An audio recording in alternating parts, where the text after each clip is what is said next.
कल से आपके डेलीगेशन के लोग अनेक मीटिंगों में व्यस्त रहे हैं और बहुत सारे आउटकम के साथ आज हमारी ये समिट आगे बढ़ रही है।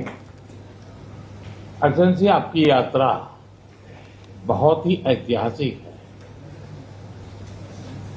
2001 में जब आपने कार्यभार संभाला और भारत की आपकी यात्रा पहली हुई, उसको आज 25 साल हो गए और उस पहली यात्रा में ही स्ट्रेटेजिक पार्टनरशिप की एक मजबूत नींव रखी गई थी। मेरे लिए पर्सनली भी खुशी की बात है कि आपके साथ मेरे परिचय को और संबंधों को उसको भी 25 साल हो गए। एक्सेलेंसी, मैं मानता हूं कि ये जो 2001 में आपने जो भूमिका अदा की, एक विजनरी लीडर कैसे सोचता है, कहाँ से शुरू करता है और संबंधों को कहाँ तक पहुंचा सकता है, इसका एक उत्तम उदाहरण भारत रशिया के संबंध है। एक्सेलेंसी, यूक्रेन के संकट के बाद हमारी लगातार चर्चा होती रही है।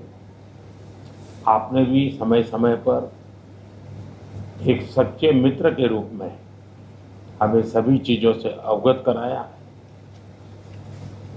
मैं समझता हूं कि ये विश्वास बहुत बड़ी ताकत है और आपको मैंने अनेक बार इस विषय की चर्चा भी की है और विश्व समक्ष भी मैंने रखा है कि विश्व का कल्याण शांति के मार्ग पर ही है।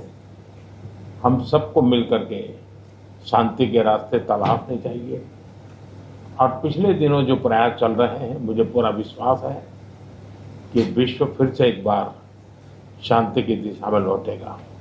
एक्सेलेंसी, पिछले दिनों विश्व समुदाय के सभी नेताओं से जब भी मेरी बात हुई और उन्होंने जब विस्तार से मेरे चर्चा की, मैंने हमेशा कहा है कि भारत न्यूट्रल नहीं है, भारत का पक्ष है और वो पक्ष शांति का है।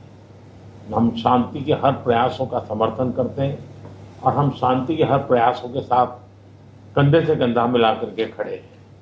पूरे विश्व ने कोविड से लेकर के अब तक कई संकटों से गुजरा है। हम आशा करते हैं कि बहुत ही जल्द विश्व को चिंताओं से मुक्ति मिलेगी और एक सही दिशा में प्रगति के राह पर विश्व समुदाय को एक नई आशा पैदा होगी। एक्सेलेंसी, मुझे पूरा भरोसा है कि आज दिन भर हम अनेक विषयों पर चर्चा करने वाले हैं। भारत और रशिया के आर्थिक संबंधों का अधिक विस्तार हो, हम नई नई ऊंचाइयों को प्राप्त करें, ऐसे बहुत ही आशावादी आउटकम के साथ हम हमारी इस मीटिंग को आगे बढ़ाएंगे, ये मेरा पूरा विश्वास है।